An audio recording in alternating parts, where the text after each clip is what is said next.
চিপাঝাৰত BJP নেতা বনমালী শৰ্মা টিকটৰ দাবীদাৰ চিপাঝাৰ বিধানসভা সমষ্টিত অহা নিৰ্বাচনক লৈ ইতিমধ্যে উৎসাহ বৃদ্ধি পাইছে বিশেষকৈ বিজেপিৰ যুৱ নেতা বনমালী শৰ্মাৰ নামত এতিয়া ৰাজ্যৰ মাজত দেখা গৈছে বিশেষ উৎসাহ বনমালী শৰ্মাৰ সমৰ্থনত অজস্ৰ লোক আগবাঢ়ি অহা ছবিখনে চিপাঝাৰৰ ৰাজনৈতিক পৰিসৰত নতুন গতি প্ৰদান কৰিছে নিশ্চিতভাৱে আজি এই শিৱ মন্দিৰৰ প্ৰাংগণত চিপাঝাৰ সমষ্টিৰ ভিন্ন প্ৰান্তৰ পৰা মই ভবাতকৈ যথেষ্ট বেছি পৰিমাণে মানুহ আহি আমাক সমৰ্থন আগবঢ়াইছে শুভাশীষ জ্ঞাপন কৰিছে মই প্ৰতিগৰাকী চিপাঝাৰবাসী ৰাইজক কৃতজ্ঞতা আৰু ধন্যবাদ জ্ঞাপন কৰিছোঁ আৰু নিশ্চিতভাৱে আপোনালোক সকলোৱে জ্ঞাত হৈছে বিগত সময়ছোৱাত ইলেক্ট্ৰনিক মাধ্যমেই হওক বাতৰি কাকতেই হওক নতুবা সামাজিক মাধ্যমত মোৰ নামটো বিশেষভাৱে চৰ্চাত আহিছে চিপাঝাৰ সমষ্টিৰ 2026 চনৰ বিজেপিৰ ভাবি প্ৰাৰ্থী হিচাপে মই প্ৰতিগৰাকী 2,08,888 গৰাকী ভোটাৰৰ মই কৃতজ্ঞতা আৰু ধন্যবাদ জ্ঞাপন কৰিব বিচাৰিছোঁ তেখেতসকলে আগবঢ়াই দিয়াৰ কাৰণে হয়তো আজি এই পৰিৱেশটো ক্ৰিয়েট হৈছে নিশ্চিতভাৱে সকলো আমাৰ যুৱ প্ৰতিনিধিয়েই হওক বা সকলো স্তৰৰ মানুহ যদি একত্ৰিত হয় চিপাঝাৰক আমি যেটো লক্ষ্যত উপনীত কৰিব বিচাৰিছোঁ আমি সেই লক্ষ্যত উপনীত হ'ব পাৰিম আৰু মই সংবাদ মাধ্যমৰ প্ৰতিগৰাকী কৰ্মকৰ্তাকো কৃতজ্ঞতা আৰু ধন্যবাদ জ্ঞাপন কৰিছোঁ আপোনালোকে সমাজলৈ এই বাৰ্তাটো ল'বলৈ আগবাঢ়ি আহিছে নিশ্চিতভাৱে সকলোৱে যদি সহযোগ কৰে চিপাঝাৰক আমি এক অনন্য মাত্ৰা দিয়াৰ ফালে আগবাঢ়ি আছোঁ আৰু এই সুযোগতেই মই মোৰ ৰাজনৈতিক গুৰু তথা অসমৰ জনপ্ৰিয় সৰ্বকালৰ সৰ্বশ্ৰেষ্ঠ মুখ্যমন্ত্ৰী ডক্টৰ হিমন্ত বিশ্ব শৰ্মাদেৱকো আহ্বান জনাইছোঁ অনুৰোধ জনাইছোঁ তথা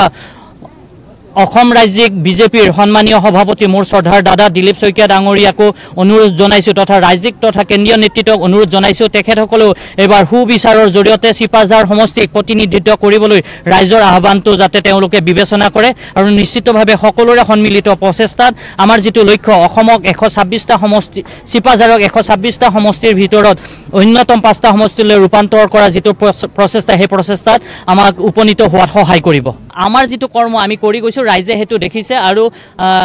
পাৰ্টিয়ে টিকট দিয়ে কিন্তু ভোটাৰে জয়ী কৰায় এতিয়া ভোটাৰ ৰাইজে বিচাৰিছে আমি পাৰ্টিক হেতু আহ্বান কৰিছোঁ আৰু আমি কি ধৰণত কাম কৰিছোঁ হেতু দলীয় নেতৃত্বই ভালকে গম পায় কোনোবা এগৰাকী ব্যক্তিয়ে নিজে টিকট ল'বও নোৱাৰে দিবও নোৱাৰে আমি এইটো বিষয়টো ঊৰ্ধ্বতম কৰ্তৃপক্ষলৈ আগবঢ়াইছোঁ তেখেতসকলে বিচাৰ কৰিব সময়ত কোনে টিকট পাব আৰু কেনেকৈ আমি আগবাঢ়িম বনমালী শৰ্মা ফেন্স ক্লাবৰ তৰফৰ পৰা তেখেতক আমি শুভেচ্ছা আৰু সম্বৰ্ধনা জ্ঞাপন কৰিলোঁ আমি 2026ৰ যিটো বিধানসভা নিৰ্বাচন আমি এই বিধানসভা নিৰ্বাচনত ডক্টৰ বনমালী শৰ্মাদেৱক আমি আগন্তুক চিপাঝাৰৰ বিধানসভা সমষ্টিৰ পৰা বিধায়ক হ'ব বিচাৰিছোঁ এইটো কাৰণতে বিচাৰিছোঁ যে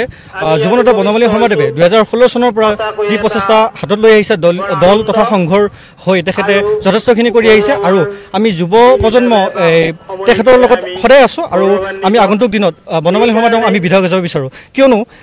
চিপাঝাৰৰ যিটো সামগ্ৰিক পৰিস্থিতি বা যিখিনি চিপাঝাৰৰ কৰণীয় আছে এতিয়াও হৈ উঠা নাই ৰাস্তা ঘাট বিভিন্ন যুৱ চামৰ যিখিনি সমস্যা আছে সেইখিনিক লৈ আমি বনমালী শৰ্মাদেৱক আগন্তুক দিনত যুৱ চামৰ যিখিনি উচ্চ আকাংক্ষা আছে সেইখিনি লৈ আগবাঢ়ি যাব বুলি আমি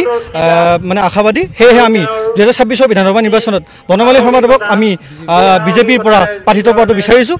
সেয়েহে আমি দলীয় নেতৃত্বক এইটোৱে আহ্বান জনাম যে বনমালী শৰ্মাদেৱক টিকটটো প্ৰদান কৰি যিখিনি আমাৰ চিপাঝাৰৰ সমষ্টিবাসী ৰাইজৰ যিখিনি আশা সেই আশাখিনি পূৰণ কৰিব বুলি আমি মানে অনুৰোধ জনালোঁ চনত চিপাঝাৰৰ পৰা বনমালী শৰ্মাক আমি বিধায়ক হিচাপে বিচাৰিছোঁ বিধায়ক হিচাপে বিচৰাৰ কাৰণটো হ'ল কি আমাৰ যিহেতু বছৰ ধৰি আমাৰ যিখিনি যুৱ চামৰ যিখিনি মানে অভাৱ অভিযোগ আছে সেই অভাৱ অভিযোগখিনি আমাৰ পূৰণৰ বহুতখিনি অসুবিধা আহি পৰিছে আমি বহুত মানে জীৱনৰ বহুত নেতা চালোঁ আহিল গুচি গ'ল কিন্তু আমি কোনো ফালৰ পৰা মানে ফলৱৰ্তী নহ'লোঁ সেইকাৰণে 2026 চনত আমি যুৱ নেতা বনমালী শৰ্মাক বিচাৰিছোঁ bureau report ended for Assam